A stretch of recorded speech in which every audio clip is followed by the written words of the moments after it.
সমাজের প্রত্যেক মানুষ যদি সৎ ও সুন্দর হয়ে যায় তাহলে সমাজ সৎ ও সুন্দর হয়ে যাবে, সমাজের শান্তি শৃঙ্খলা প্রতিষ্ঠিত হবে। আত্মশুদ্ধি ব্যতীত সমাজ শুদ্ধি হতে পারে না।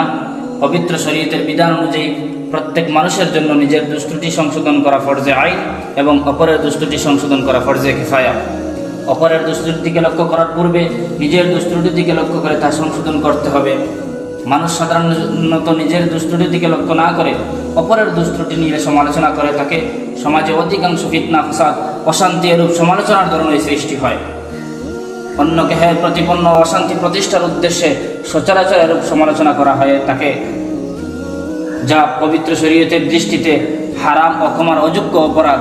আল্লাহ সুবহানাহু ওয়া তাআলা আমাদের সবাইকে নিজের কুপ্রবৃত্তি দমন করে সুপ্রবৃত্তির বিকাশের তৌফিক দান করুন এবং নিজের ভুল ত্রুটিকে সংশোধন করার তৌফিক দান করুন।